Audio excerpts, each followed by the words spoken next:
This is Jay with Flaming Tokens, and today we're going to talk about the executive order that President Trump signed on January 23rd, 2025. It's called Strengthening American Leadership in Digital Financial Technology. So we're going to take a look at this, do the boring, brief overview of what it says in here in the fine print, and then we're going to talk about some other things that you should keep in mind about this and see what other people are saying. So you can see right here, the digital asset industry plays a crucial role in innovation and economic development in the United States. Along with the digital assets bill, he also signed an AI bill. So Trump, even though he's an older man, he's a baby boomer, he's really on board. He's got people in his ear who are telling him, hey, look, the future is in technology and we need to pay attention. So he's doing what he can to make sure that the United States is doing what they can to lead. Which is totally different than what the Biden administration was doing, which was kind of more of the industrial era mindset with a little hint of technology and innovation. But the last administration, it's safe to say, was really not doing much. I mean, they were holding us back from energy production. Trump now bringing in the energy production with natural gas, oil, and petroleum, etc. So Trump's a businessman. He looks at things like a business. That scares a lot of people because they're so used to having more of a conservative political diplomatic approach. So you can see protecting and promoting the ability of individual citizens and private sector entities alike to access the use of lawful purposes open public blockchain networks, promoting and protecting the sovereignty of the United States dollar, including through the actions to promote the development and growth of lawful, legitimate dollar-backed stablecoins worldwide. So Trump really likes the U.S. dollar. He wants the stable coins to be regulated and managed by the same people who control the US dollar. He's not trying to see a stable coin go to something else like a base or something else. So he wants to see it pegged to the US dollar. Protecting and promoting fair and open access to banking. But you can see right here, providing regulatory clarity and certainty built on technology neutral regulations. So the crypto leadership, cryptocurrency people have been asking for this information. They're like, okay, look, we don't want the SEC to just come at us arbitrarily and just say, hey, you did something wrong here. Kind of like what we saw with XRP. They're like, give us a framework to work inside of. And Trump is saying, okay, we've got you here. So they're taking measures to protect Americans from the risk of central bank digital currencies. This is something the entire cryptocurrency community has been asking for because they fear these CBDCs. But Trump is actually showing that he's like, yeah, he's a billionaire. Yeah, he's a businessman. Yeah, he's the president. But he's looking out for the people. I mean, it's hard to say that he's not looking out for the people. Sure, he looks out for himself for sure. I've noticed he likes to throw in some things to take care of him and his family on the back end. But hey, I'm okay with that as long as we've got someone doing it. Taking care of the people, which we didn't have the last few times. It seemed like they were only looking out for a select few people. For the purpose of this order, the term digital asset refers to any digital representation of value that is recorded, distributed ledger, including cryptocurrencies, digital tokens, and stablecoins. The term blockchain means any technology where is. So shared across a network to create public ledger.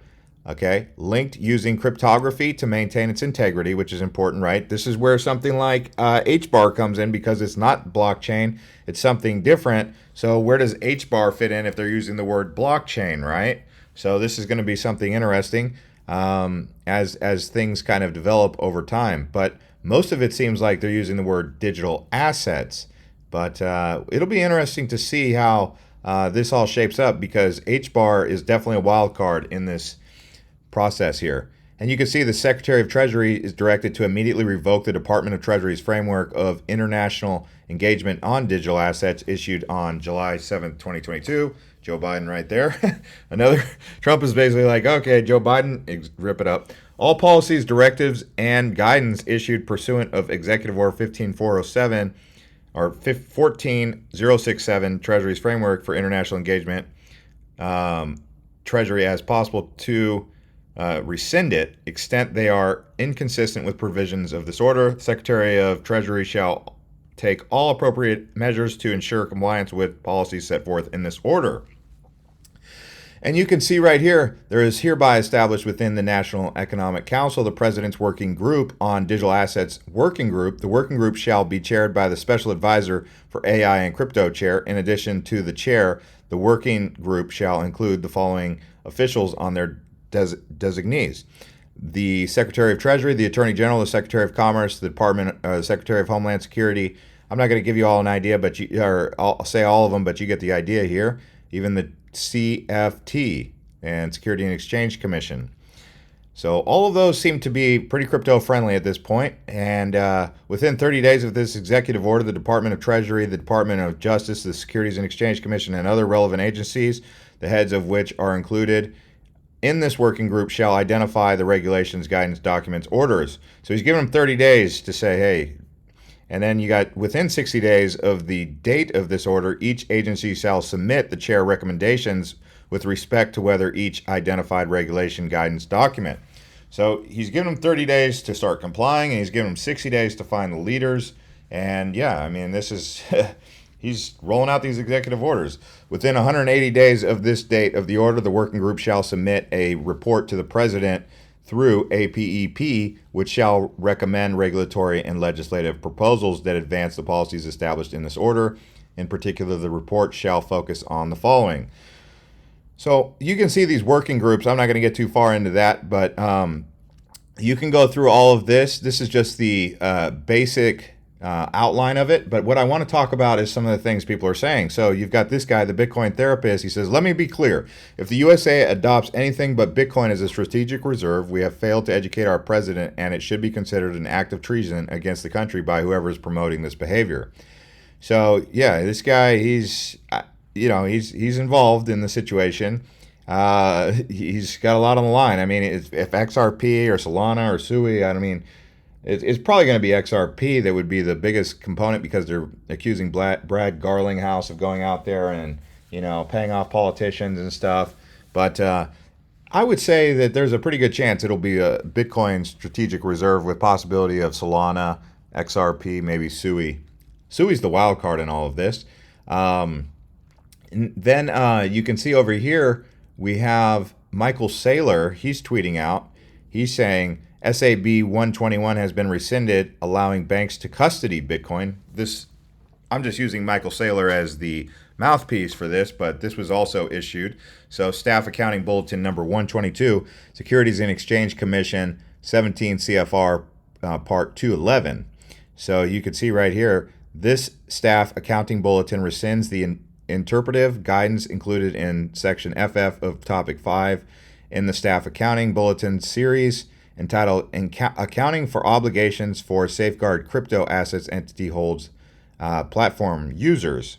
So this has been rescinded. So banks can custody Bitcoin. This is a good thing because it's just going to further adoption, further legitimize it. But if you guys aren't already following Michael Saylor, you should be, because he's the CEO of MicroStrategy, founder and chairman, I should say. And this is really where you're going to get good information. But he also tweets out some corny stuff, so be ready for some of that. Like this: Bitcoin is a swarm of cyber hornets serving the goddess of wisdom. I mean, it's funny, but anyway. That's the executive order in a nutshell. We saw Bitcoin kind of pump. We're still waiting to see what's going to happen next. But it's sitting at 105,000 at the time of making this video. And we're waiting to see what happens. $2 trillion market cap. Ethereum is really kind of a lame duck at this point.